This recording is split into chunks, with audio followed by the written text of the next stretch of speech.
एवढी दसऱ्याची साफसफाई केली, परंतु एवढं मेहनत करून बांधलेलं घर ना मोडावंच लागलं। आता कसं ते पाहण्यासाठी व्हिडिओ शेवटपर्यंत नक्की पहा आणि चला आपल्या व्हिडिओला सुरुवात करूया। नमस्कार मंडळी, कसे आहात तुम्ही सगळे? गुरु अँड मम्मीज व्लॉगमध्ये तुम्हा सर्वांचे मनापासून स्वागत आहे।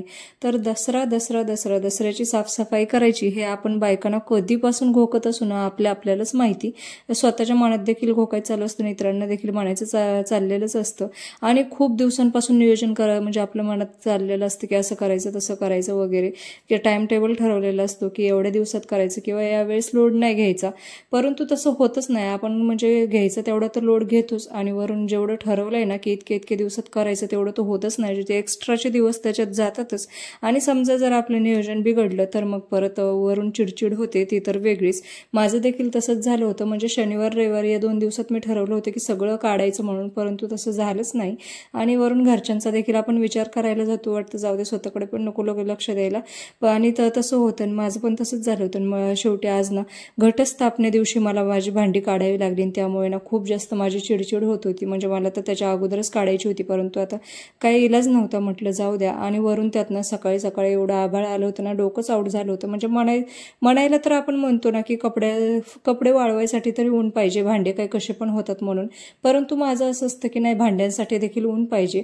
कारण थोड्या वेळ जरी तासभर जरी ऊन पडलं ना तर भांडे त्याच्यात कडक वाळून निघतात, एवढं पण वेळ लागत नाही, परंतु कडक वाळतात। त्यामुळे काय होतं, त्या भांड्यांमध्ये आपण जे काही धान्य वगैरे काही साठवत असेल ना, डाळी धुळी, त्या खराब होत नाहीत। त्यासाठी मला ना कडक ऊन पाहिजे असतं। माझं तर पूर्ण म्हणजे डोकंच हँग झालं होतं, इच्छाच नव्हती काढायची। मला असं वाटायचं जाऊ द्या, आपण कुठं घट बसवतोय, आज नकोच काढायला, उद्या ऊन पडल्यावर काढू। परंतु एक मन असतं आपलं आणि आपल्या बाळांसाठी घरच्यांसाठी आपण म्हणजे परत आपल्याला भीती वाटते की नको बाबा देवाचं वगैरे काही म्हणजे निघालं तर।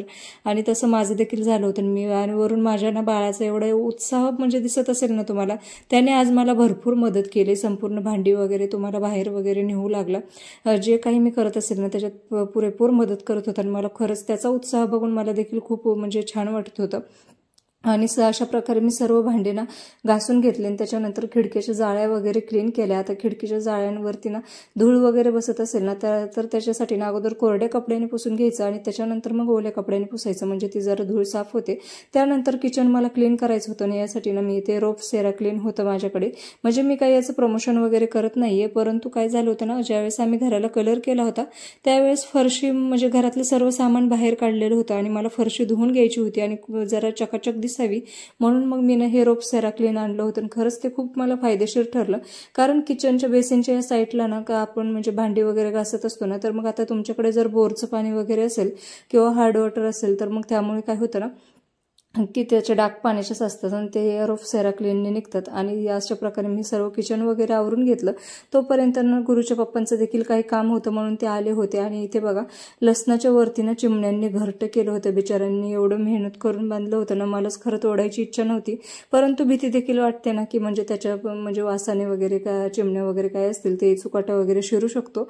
त्यामुळे म्हणून मग म्हटलं गुरुच्या पप्पांना की तुम्ही काढा म्हणून। आणि अशी कामे ना मला स्वतःला करायला म्हणजे खूप जास्त भीती वाटते, कशाची माहिती नाही। आता त्या चिमण्या बिचाऱ्या मला काय करणार आहेत, पण तरी पण मला खूप भीती वाटते। मी त्यांच्याकडेच अशी कामे देत असते। आणि हे बघा ते दिसताना लांबून ना छोटंसं दिसत होतं, परंतु आतमध्ये त्यांनी बापरे केवढं मोठं केलं होतं ना, बघून मलाच धक्काच बसला। म्हणजे अशी एक भीती टाईपच वाटायला लागलं।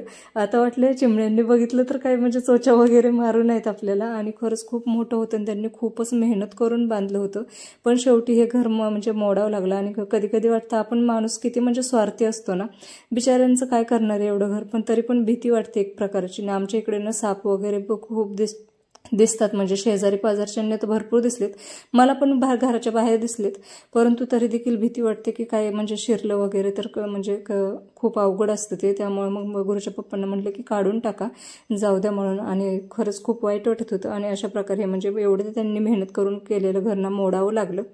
आणि इथे बघा, इथे तर आज तर ना देवापर्यंत पसारा झालेला आहे। म्हणजे 2 दिवस ना कपड्यांचा एवढा पसारा होता, तो बघूनच मला खूप वाटायचं आता झालं एवढेच 2 दिवस राहणारे, उद्यापासून इतका काही पसारा होणार नाही, परंतु आज देखील ना संध्याकाळपर्यंत म्हणजे असा मला पसाराच गेला आणि खरंच खूपच वैताग आला होता. वाटलं नव्हतं एवढा टाइम जाईल, परंतु पूर्ण दिवस माझा याच्यातच गेल्यासारखा गेला.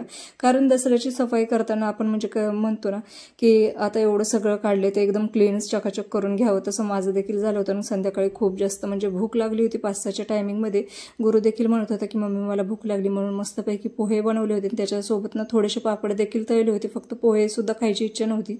माझं तर खरं असं होतं की मला खायला पण नको, बनवायला पण नको असं मला वाटत होतं. एवढे जास्त थकले होते. परंतु आपल्यासोबत म्हणजे आपलं बाळपण असतं आणि आपण जर कंटाळा केला तर ते देखील उपाशी राहतात. तो माझ्यासोबत ना तो सुद्धा आज मेहनत करत होता. म्हणून म्हटलं चला आपण कंटाळा करून जमणार नाही, म्हणून मग त्याला मस्तपैकी पोहे बनवून दिले. दोघांनी खाल्ले आणि त्यानंतर घर आवरून घेतलं. आणि संध्याकाळच्या स्वयंपाकाचं आज मला टेन्शन नव्हतं, कारण गुरुचे पप्पा आलते त्यावेळेसच त्यांनी पसारा वगैरे बघितला होता. मग मी त्यांना कसं तरी कन्व्हिन्स केलं की आज संध्याकाळी बाहेरून काहीतरी आणा, मी काय आज स्वयंपाक वगैरे बनवणार नाही, कारण एवढा पसारा मी कधी आवरू आणि हे सर्व मग कधी सगळं म्हणजे व्यवस्थित ठेवून कधी स्वयंपाक वगैरे करू. मग ते पण म्हटले होते की ठीक आहे मी आणतो म्हणून. आणि त्यानंतर मग सर्व घर वगैरे पुसून घेतलं, भिंतीसुद्धा पुसून घेतल्या. तर आता घर किती मस्त चकाचक वाटते. त्यानंतर आज घटस्थापना होती, तर आम्ही घट वगैरे तर बसवत नाही, परंतु म्हटलं चला अखंड दिवा वगैरे भरपूर जण लावतात. आता यूट्यूबला देखील बरेच जण सांगतात. या अगोदर मला ना खरंही म्हणजे माहिती नव्हतं, फक्त देवीच्या दारात म्हणजे बऱ्याच जणांचं ऐकलं होतं, असं घरी वगैरे लावतात म्हणून माहीत नव्हतं. पण ठीक आहे म्हटलं आपण घट बसवत नाही, परंतु अखंड दिवा ठेवण्याचा प्रयत्न करू आता, बघू.